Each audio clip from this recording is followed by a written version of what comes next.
Building a Student's Professional Portfolio, a lesson by Lisa M. Kendrick. The application process begins with the way you communicate to your prospective employer or admissions office. You might text, email, or social media message friends and family members using acronyms, slang, or abbreviations, but you should never do that in an academic or professional setting in any document, including emails. Your move into professional or academic fields begins with an email address that is appropriate and legible. I don't plan on putting examples here, but I see plenty of email addresses every year from students and their parents, which have words or numbers in the addresses that seem naive at best and extremely offensive at worst. Next on this list is the title of the email and attachments. Never send emails without a title.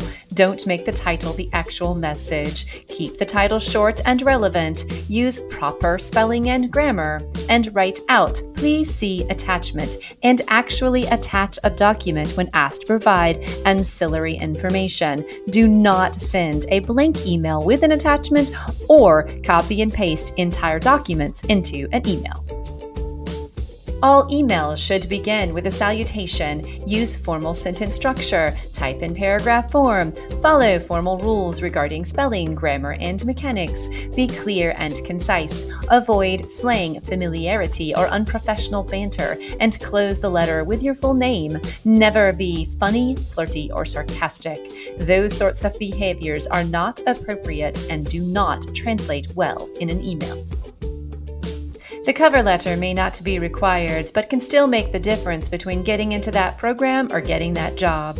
Even if the place to which you are applying has an online application format with no mention of a cover letter, you should still always attach one. Or, if that is not an option, get the name of the contact and address off of the application to physically drop off or email a cover letter. For cover letters, you should always use a professional business letter format. This means you put your name, address, cell number, and email or website on the top left, leave a space, and put in the basic address for the business or program and the name of the person in charge of the application process. Next, you put the date you are mailing or emailing the documents, then the salutation, letter body, and a professional closing with your name and best contact number or email. Second, the salutation is very important. I know it takes some digging sometimes to figure out who the physical person is who will get your application and process it, but you must take that time. The person in charge of how your application is handled is a person and likes to be remembered as such. To whom it concerns simply won't cut it.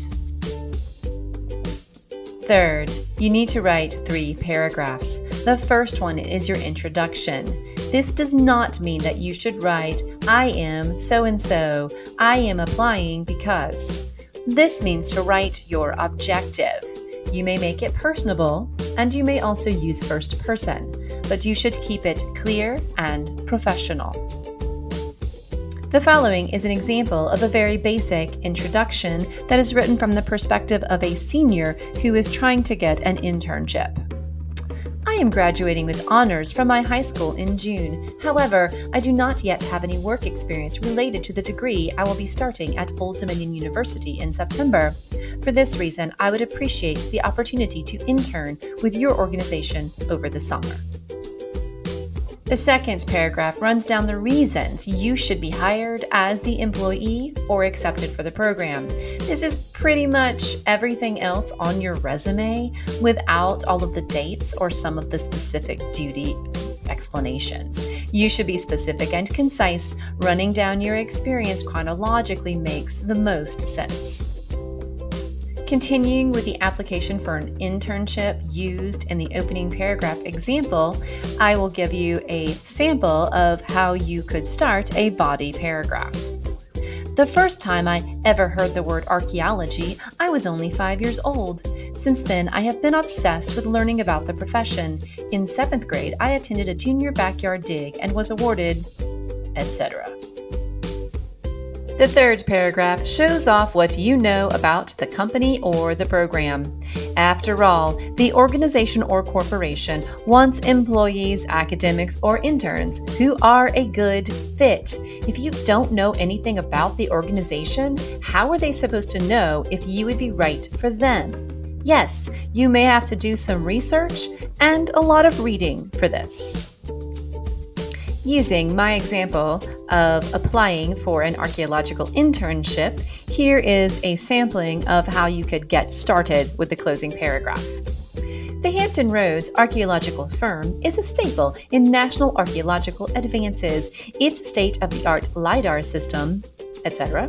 Even interns from HRAF get in-field, hands-on experience that rivals, etc.